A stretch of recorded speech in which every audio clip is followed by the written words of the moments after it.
Good morning, everyone. We will talk about some economic justice and equity problems and the resolutions, what we can do for it, how it affects the world, and though equality and equity are used interchangeably, they do not mean the same. Equality is treating everyone equally, irrespective of all the differences. Equity is more of an economic term which involves providing equal opportunities. Equality in terms of salary for different kinds of work is impossible. Instead, equity in terms of work seems possible. For instance, a manager and a laborer can never be given equal pay because of the difference in the amount of work done.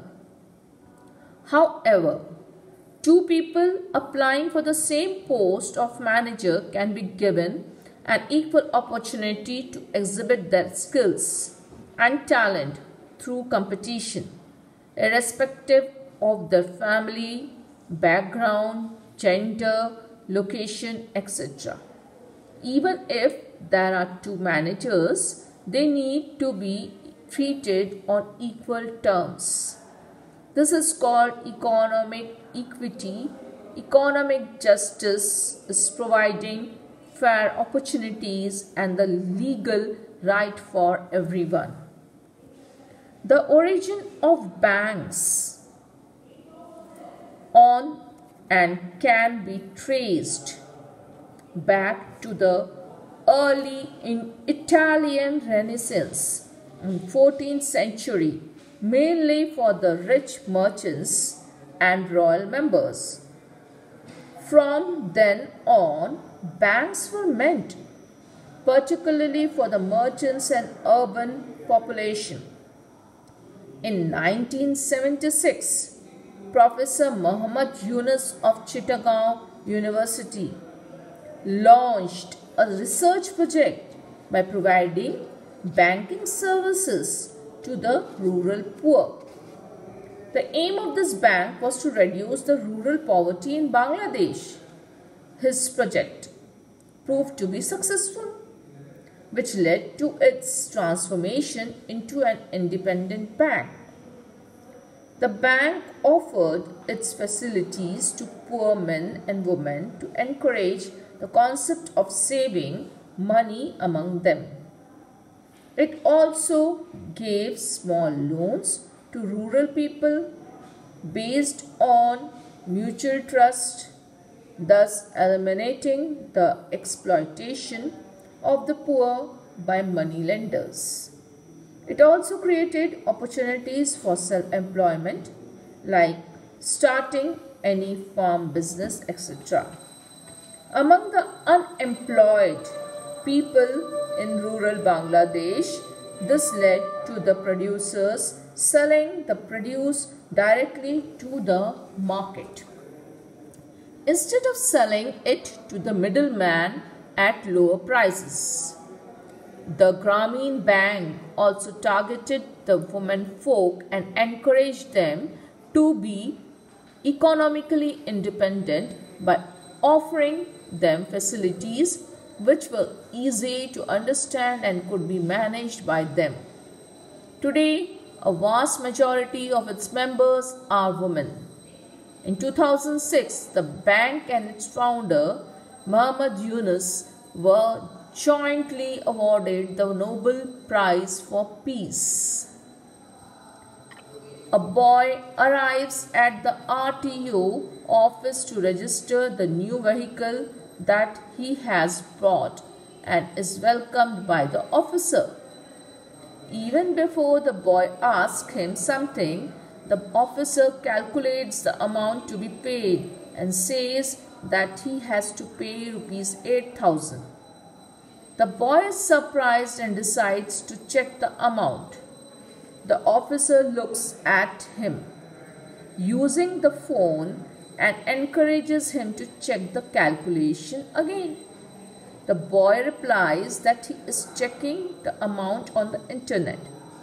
The officer laughs and says that internet is available on the smartphone that he owns and not on the ordinary phone that the boy has. So the boy can't fool him. The boy shows his mobile and says that the right amount to be paid is rupees 2800. He then says, "Don't make me to be a fool." This advertisement implies that even ordinary phones have internet facilities, and in today's world, very rarely do we find a person without a mobile phone. So the use of internet has increased considerably, and this shows that who uses an ordinary phone or who is using some Android or something hi-fi, hence establishing economic equity. Okay, now India may have achieved a lot in various fields, but there are certain problems that dampen the progress of the nation. One such problem is that of poverty. It creates a great economic divide between the rich and the poor. To reduce this divide, the Indian government has come up with various schemes that provide opportunity for the economically weaker sections to mobilize efforts to bring in economic equity among citizens of this country. Dr. C. Rangarajan, chairman of the Committee of Financial Inclusion, says financial inclusion is the process of ensuring access to financial services and timely and adequate credit where needed by vulnerable groups such as weaker sections and low-income groups at an affordable cost.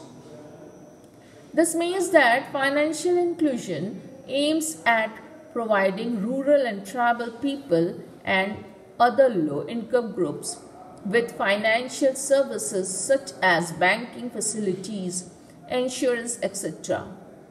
This helps in upliftment of the subjugated people and also providing them the equal opportunities to progress. The Reserve Bank of India set up the Khan Commission in 2004 to achieve greater financial inclusion by focusing on the rural areas. Mangalam in Tamil Nadu became the first village in India where all households were provided with banking facilities. The Financial Inclusion Scheme provides people with banking facilities that allows them to open an account even if he or she maintains a zero balance.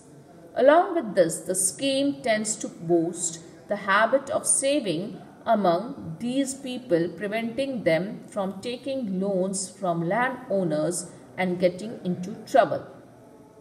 These initiatives also allow people to participate in various welfare schemes provided by the government and thus bring about economic equity and economic justice. The scene over here I am talking about is about a beauty parlor where a woman shows a peppery trans spray that she has bought for her safety. Okay, so this is one more transcript you are hearing today. She asks about the one of the beauticians what she does for her safety, and the beautician replies that she puts a kala tika black dot.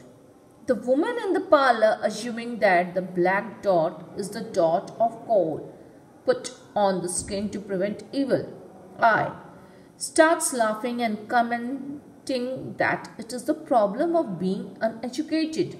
The beautician shows the black dot on her index finger and says that all women, irrespective of being educated or uneducated, should vote leaders who will work towards providing safety for women. Voting is a right given to every adult citizen, irrespective of social, cultural, economic, and political background. It provides an opportunity for everyone to choose the leader, like in this case. A beautician could decide whom to vote and is not controlled by any authority higher than her. The economic differences between the two women, the beautician and her customer, would be different, but both are given equal opportunity to vote, thus bringing in equity. New transcript I'm talking about a developing country like India, which we will be talking about reservations. Okay, it's always facing issues that need to be resolved. One such issue among them is the unequal distribution of wealth.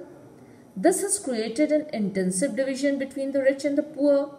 The consequence of this division is that not everyone has equal access to basic facilities, equally education and unemployment.